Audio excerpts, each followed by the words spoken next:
woke up in the hospital, and as I was up, the doctors told me that we had to revive you. You were, you were legally dead for 1 minute. What in the world happened to Paul Dillett's physique? Bro went from a mass rhinoceros to a whole skinwalker looking out physique. But hey, no disrespect to Paul Dillett. He is one of the most iconic freakish bodybuilders to ever step on stage and scare all the bodybuilders backstage, to a point even Marcus Rule nearly shed himself. Them compete him. I can remember Paul Dillett was one of the first guys I ever seen. Wow. Paul Dillett, I'm white, but Paul Dillett is twice bigger than I was. Yeah. So I remember I went to New York. I go in the Beacon Theater. That's where the New York Night of Champions was going on. And Paul Dillett walks through out of the elevator. And that's the first professional I see. Is that right? I said, what the I'm doing here, yeah? Paul Dillett was known for his massive size and freakish height and would be nicknamed the Freakenstein. But with the size Paul Dillett was carrying throughout his bodybuilding days came at a cost, whereby one day in the Arnold Classic he would freeze like a Lego figure and pronounce legally dead for 1 minute straight. And Paul claimed he had seen heaven during that 1 minute of death. But make sure you like, comment and subscribe to Titan Bodybuilding to keep up with epic bodybuilding stories. So enough yapping, let's get to the video.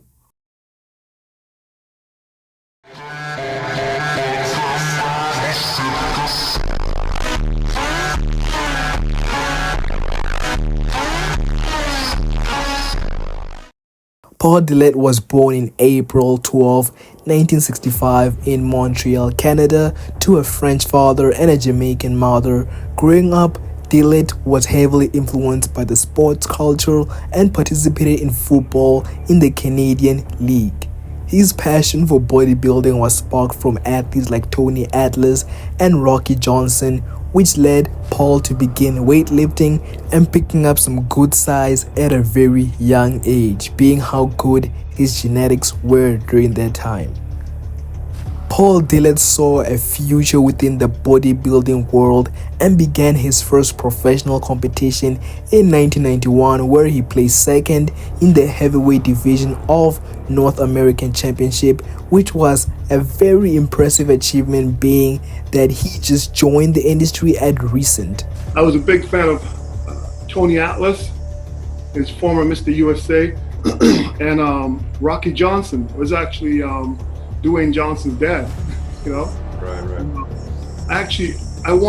I just loved how they looked, and I wanted my older brother to get involved in lifting weight because I wanted him to look like them, And he was a little too lazy to do it, so I said, screw it, I'm gonna do it myself. To be honest, man, that's really how I started, and I started at a little elementary school gym. Just after school, I'd go just going through the back and just going there for like an hour for like 6 months straight. And then I heard about the YMCA, that you can go and train at the YMCA, but I didn't have any money to train at the YMCA, so I would kind of just jump the fence, sneak in and just sneak down to the weight room. And it wasn't nothing special either. It was a tiny little room, no windows, it's in the basement, it smells. But you know what? As a kid, man, I was just so happy to be there.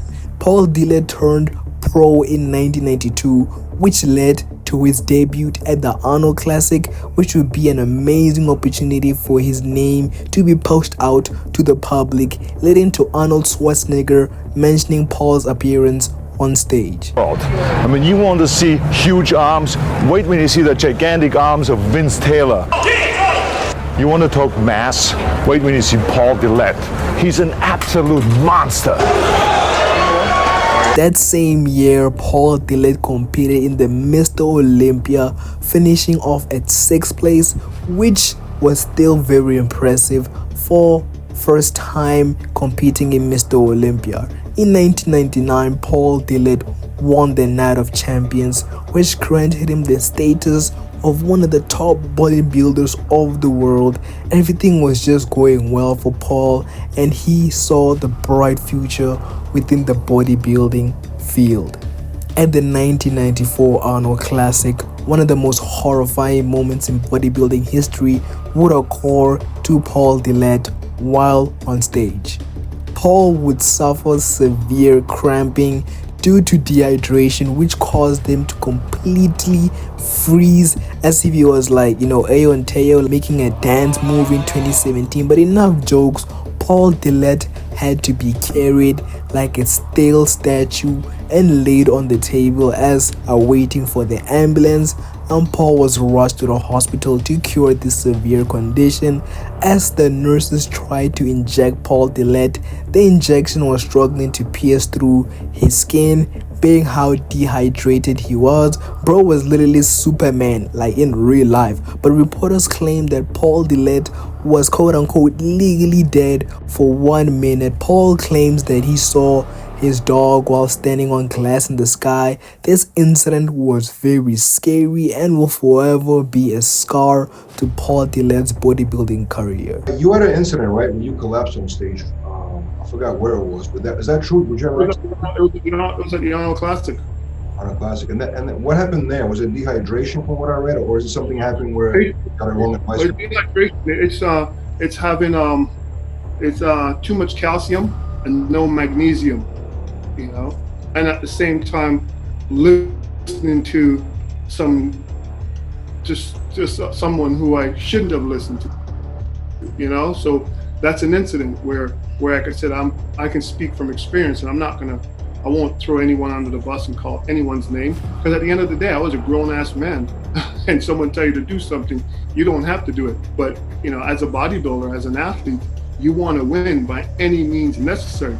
And god damn, I was looking crazy that day. I think that would have been an easy win for me. It was up against Kevin LeBron and Vince Taylor, but it wasn't meant to be, and I came very close to losing my life at that. That's crazy. Wow, was that bad? It was that bad. No one knew. I never talked about it, right? But my heart stopped beating for a minute, for 1 quick minute. Yeah, I was so dry they couldn't even put the IV needle into my veins. That's crazy. Yeah, it was. I was. My body literally cramped up from my legs, my feet, my calves, my quads, my stomach, my lower back. So it was going all the way up to the heart, right? I didn't know it was that serious. Wow. So what happened? How did they recover you? Well, man, like I said, when I woke up in the hospital, and since I was up, the doctors told me that we had to revive you. You were legally dead for 1 minute. That's crazy. Yeah, legally dead for 1 minute. I don't think I was ever the same after that. Did you see something when you were out? Did you see some kind of? Yeah, I think I talk about this all the time, where I tell people I had a dog, and her name was Annabelle, and for that while I didn't even know that I was gone. I just know I felt like I was in I was in an open space, and it just all looked blue, and it looked like it's almost like I was standing on glass, and my dog was probably about 30 feet away from me, and I kept calling her name to come to me, but she wouldn't come to me, and I wouldn't go to her, So I never forget this. It's always been in my head. I've told a lot of people about it. I said, As of today, Paul Dillett is laid back in retirement and owns his own federation, which is the WBFF. But on the other side, he stopped training completely, and his physique now looks like he was just morphed from some SpongeBob movie. But overall, y'all let me know what you think about Mr. Paul Dillett. Make sure you like, comment, subscribe. Peace. Bye. Have a great time.